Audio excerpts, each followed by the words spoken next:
La maison des dunes à Kéréma et le port en fête à Port-Salle. C'est le programme très bord de mer de ce nouveau Ça valait le détour. Allez, on va découvrir.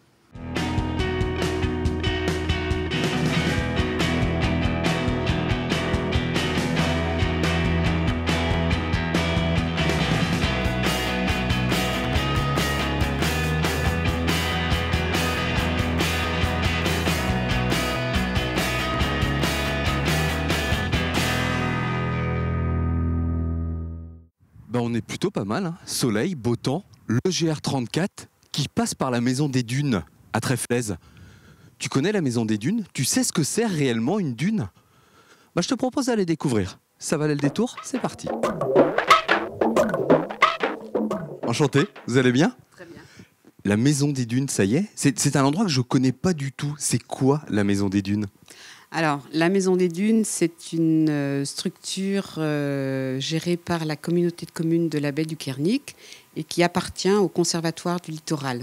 Je crois que vous avez un nouvel outil, un tout nouvel outil, puisqu'il ouvre ses portes aujourd'hui, pour nous expliquer tout ça. Alors oui, nous avons créé un nouvel espace muséographique, donc on a voulu très interactif, sensoriel et tout à fait innovant. On part en immersion? Tout à fait. Allez, je vous suis. Donc c'est là, dans ce bâtiment tout neuf. Allez, découverte. Chaque tempête nous le rappelle, les dunes bougent. Et depuis longtemps, très longtemps. Alors ici, on raconte l'histoire des dunes de Kéréma depuis la nuit des temps jusqu'à l'intervention de l'homme sur le site avec Louis Rousseau, qui était le premier propriétaire des dunes de Kéréma. Nicole, quand on touche le plateau, on voit qu'il est pas droit. Donc c'est ça le relief dont tu parlais qui a été recréé sur ce tableau, sur ce plateau blanc. Voilà, donc c'est une grande maquette avec le relief du paysage qui donne d'autant plus de mouvement et de vie à ces cartes. Et on a l'impression, on est plongé en fait dans le spectacle. Et ici, sur plus de 6 km, le vent et la houle façonnent chaque jour les dunes de Kéréma. Qu'est-ce que tu observes là? Tout ce qu'il peut avoir dans le sable, tout ce qui les déchets, Et les grains de sable aussi. Oui, enfin le sable, c'est pas que c'est des débris de roches. Dès qu'on bouge, ça bouge aussi. On voit qu'il y a de la couleur aussi. Là, on voit qu'il y a une coquille de coquillage qui n'a pas été encore totalement transformée en sable. Quel est le sable marin et lequel est le sable des dunes? Ah là, c'est le sable marin. Et là, c'est le sable des dunes. Alors pourquoi? Sable marin, on est sur un sable très grossier. Voilà. Est-ce que sable de dune, tout le monde le sait, hein, on est sur un sable très très fin. Voilà la différence. Alors ici, on a voulu montrer la formation d'une dune en direct, donc, et utiliser différents obstacles qui piègent le sable, qui sont capables de piéger le sable pour former une dune ou pour la restaurer ou pour la stabiliser. Ah, il y a des bons souvenirs audio, a priori, là.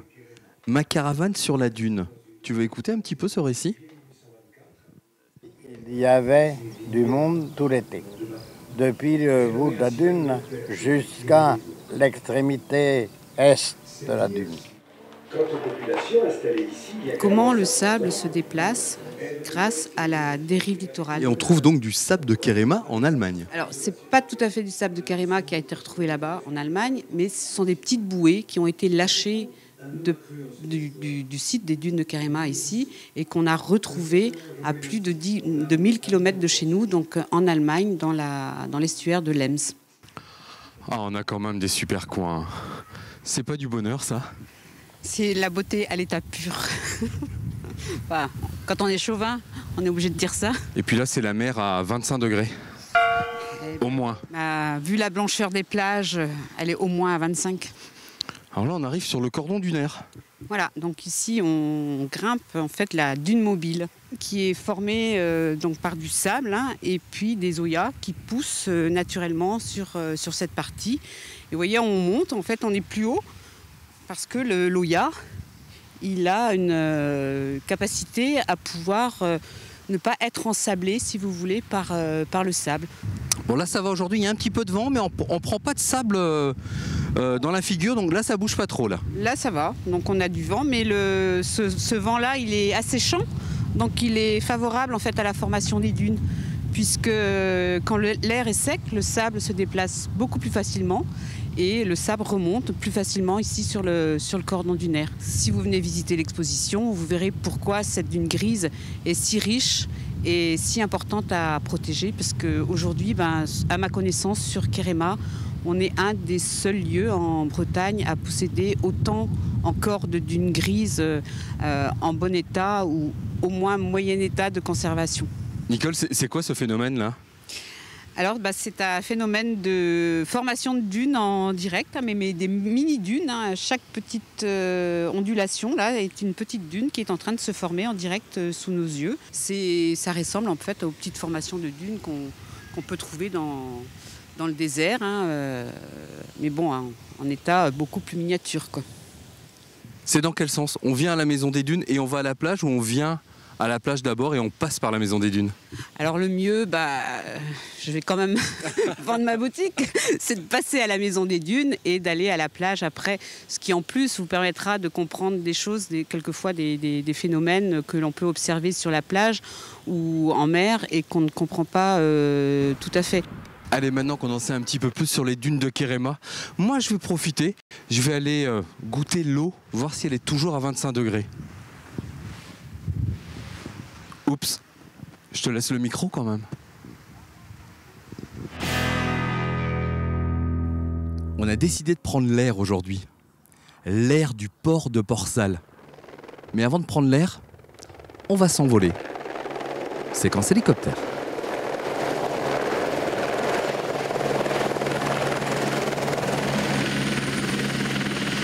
Tu viens de descendre de l'hélicoptère. Comment ça s'est passé cette balade? Magnifique, magnifique. C'était vraiment formidable. Et c'était pour les 80 ans de ma mamie, donc... Ah bien, voilà. Un joli cadeau. Oui, joli cadeau, oui. On vient de savoir que vous avez eu un joli cadeau là. Oui, très bien.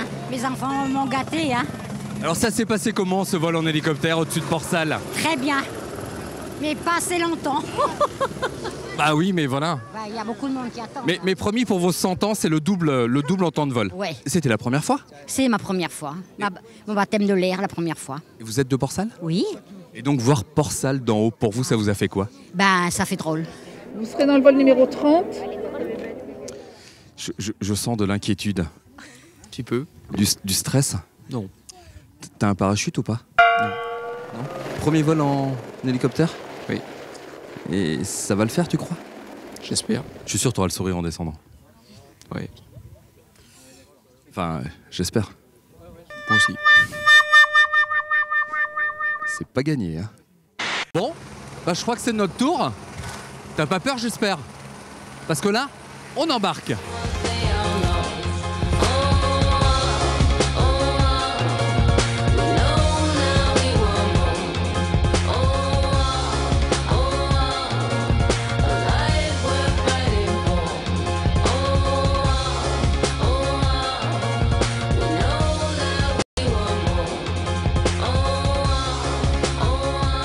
On dit merci qui pour ce vol en hélicoptère?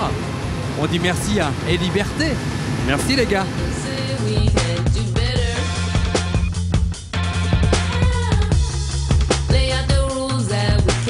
On n'est pas bien là? Très très bien. Belle balade hein? C'est super.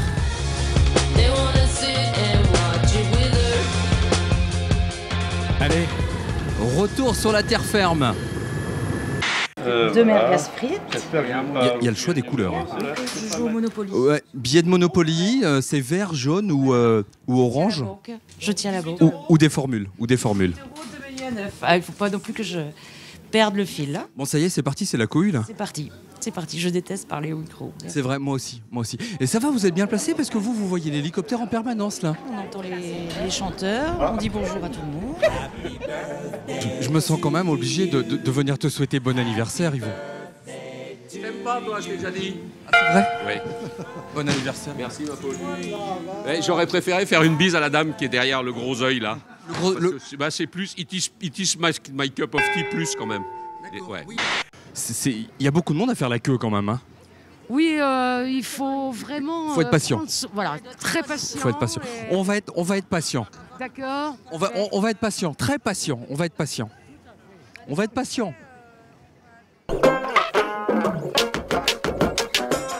Excusez-moi. Je fais que passer. Je fais que passer. C'est long quand même, hein. C'est long. Faut être patient pour manger. Hein. Faut faire la queue, faut être patient. Vous discutez? Vous avez bien raison. Moi aussi, beaucoup. Mais les moules sont prêtes. Ça se passe comment? Bah, on fait des frites. Ah, je croyais que vous étiez en train d'accueillir les gens. Non, vous distribuez les frites là. Ouais, voilà. Ceux qui ont des portions de frites, vous leur distribuez les frites. Voilà. Bon, faut m'expliquer le boulot parce que moi je sais pas trop comment ça marche ici à Port-Salle.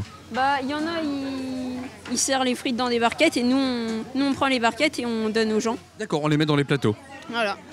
Bonjour, bienvenue. Ça fait combien de temps que tu fais ça, toi? 4 ans. Comme moi, quoi. Exactement. Et ça marche bien. Et ça marche plutôt bien, c'est vrai. Il n'y a pas trop d'attente, donc ça va bien. Voilà. Bon, allez, au boulot, parce que là, il y a les enfants qui arrivent et les enfants, ils ont faim. Ici, on va vous mettre vos frites. D'accord. On fait une étude sur la moule. Justement, on voudrait savoir, à Port-Salle, elle met combien de temps à cuire la moule? 8 minutes à peu près. D'accord, donc c'est un petit peu plus qu'à l'Anilis. L'Anilis, je crois qu'ils mettent 7 minutes. Ah bon, c'est peut-être pas la même moule. Alors. Nous, on met de l'oignon, du persil, du vin blanc, et puis un tout petit peu d'eau, très peu. Pas d'ingrédients miracles? On met un petit peu de beurre breton. Hein. Très peu, mais c'est bon.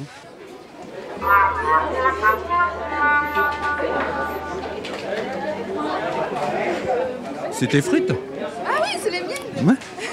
Alors un conseil, mets un petit peu moins de sel. Elles sont trop salées. C'est pas moi qui les ai salées. Ah, c'est pas toi qui les as salées. Tes frites sont un petit peu trop salées. Pense à ta santé, mange des frites, mais avec moins de sel.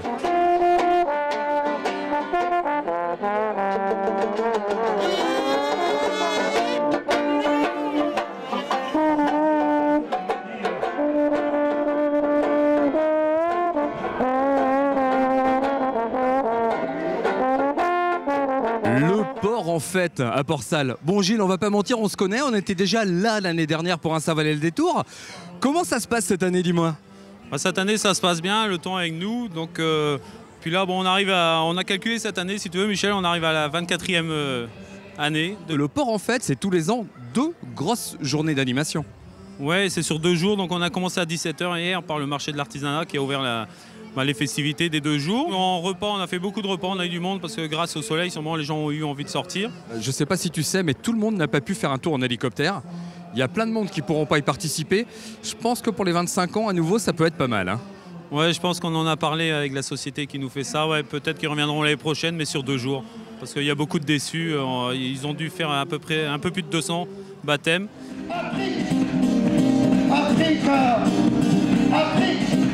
Nous, on va profiter du port en fête ici à Port-Salle jusqu'à la fin. Et on se donne rendez-vous dans 3 semaines pour de nouvelles aventures. Et la semaine prochaine, un autre chauve pour me remplacer. Allez, bonne semaine, bel été chez nous.